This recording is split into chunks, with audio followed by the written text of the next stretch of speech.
দর্শক আসসালামু আলাইকুম। আপনাদের সামনে কথা বলছি আমি ইঞ্জিনিয়ার রাসেল আহমেদ, একজন বিল্ডিং ডিজাইন কনসালটেন্ট এবং স্ট্রাকচারাল ইঞ্জিনিয়ার। আজকে আপনাদের সামনে কিউরিং নিয়ে আলোচনা করব। কেন একটি বিল্ডিং এ কিউরিং খুব গুরুত্বপূর্ণ এবং কখন কখন কিউরিং করবেন এবং কিভাবে করবেন। বাংলাদেশে সাধারণত দুটি মেথডে কিউরিং করা হয়। একটা হলো ওয়েট মেটেরিয়ালস মানে ভিজা মেটেরিয়ালস দিয়ে এই কনক্রিটের সেকশনকে পেঁচিয়ে দেওয়া বা সাবমার্জ করে দেওয়া মানে ডুবিয়ে রাখা। আরেকটি হলো কেমিক্যাল কম্পাউন্ড মানে হলো কেমিক্যাল দিয়ে এর সারফেসে কেমিক্যাল দিয়ে তাকে মানে ময়েশ্চার প্রোটেক্টেড করে দেওয়া। তো সাধারণত এই দুইটি মেথডের মধ্যে ওয়েট মেটেরিয়ালস মানে ভিজা কাপড় বা ভিজা কোনো কিছু দিয়ে কিউরিং করা খুবই জনপ্রিয়।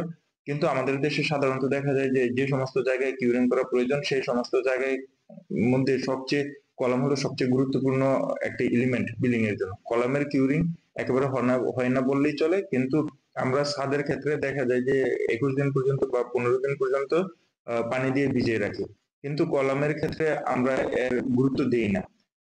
এই কারণে দিই না যে এই কলামের জন্য এক্সট্রা কিছু চট জাতীয় কিছু মেটেরিয়ালস দরকার পড়ে এবং সেই কারণে এর কিছু খরচ বাঁচাতে আমরা এই কাজটা করি না বা এর গুরুত্ব বুঝি না। এখন কেন আপনারা কিউরিং করবেন?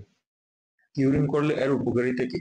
কিউরিং হলো এমন একটি জিনিস বা এমন একটি ফাংশন যখন সিমেন্টকে আপনার এটা ফাইনাল সেটিং টাইমের পর থেকে এর বিক্রিয়া 28 দিন পর্যন্ত কন্টিনিউ করে।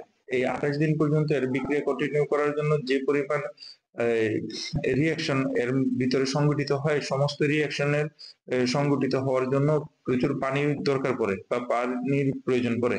সে পানি যদি এই কনক্রিট বা এই সিমেন্ট না পায়, তাহলে এর রিয়াকশন বা এর ভিতরে যেই স্ট্রেন গেইন প্রক্রিয়া তা ব্যাহত হয় বা স্টপ হয়ে যায়। তো সেক্ষেত্রে আপনার স্ট্রেংথ লস হয়ে যায়।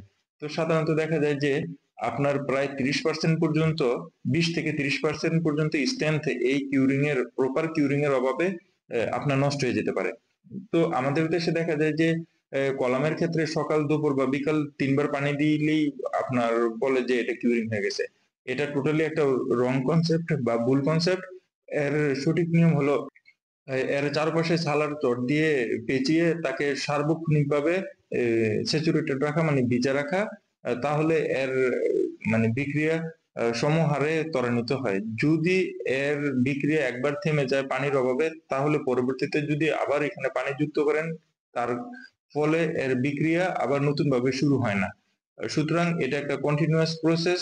আপনারা যেভাবে কলামের কিউরিং করেন সেই পদ্ধতি থেকে বের হয়ে আপনারা যেভাবে আমি বলতেছি যে সালার চট দিয়ে ভিজিয়ে সবসময় এটাকে ভিজা রাখার যে প্রসেস, এই প্রসেসে চলে আসুন এবং আপনাদের মানে বিল্ডিং কে আপনারা সুরক্ষিত করুন এবং শক্তিশালী করুন এবং দীর্ঘ সময় ধরে যেন এই বিল্ডিং মানে টিকে থাকে, মানে হলো ডিউরেবিলিটি আপনারা রক্ষা করুন। ধন্যবাদ।